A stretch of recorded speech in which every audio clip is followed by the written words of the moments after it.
ഒരാളെ ഹെൽപ്പ് ചെയ്യുമ്പോൾ അത് ദുരുദ്ദേശപരമാണെന്ന് ചിന്തിക്കുന്നവരൊക്കെ ഉണ്ടാവും. അയാൾക്ക് എന്തോ അതിൽ മുതലാക്കാനുണ്ടെന്ന് ചിന്തിക്കുന്നവരുണ്ടാവും. പക്ഷേ ഹെൽപ്പ് ചെയ്തുകൊണ്ടേയിരിക്കും.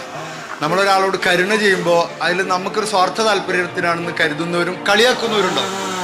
കരുണ ചെയ്തുകൊണ്ടേയിരിക്കും. നമ്മൾ ഉണ്ടാക്കിയ സാമ്രാജ്യങ്ങൾ ഒറ്റ രാത്രി കൊണ്ട് പൊളിഞ്ഞു വീഴും. പക്ഷേ സാമ്രാജ്യങ്ങൾ ഉണ്ടാക്കിക്കൊണ്ടേയിരിക്കും.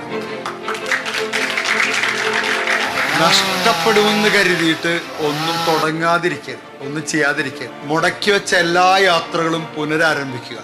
ഇറങ്ങി നടക്കുക എന്നുള്ളതാണ് യാത്രികരോട് പറയാനുള്ളത്. 3 ദിവസം ചിന്തിക്കുന്നതിനേക്കാൾ നല്ലത് 5 മിനിറ്റ് പ്രവർത്തിക്കുന്നതാണ്. Do something for it.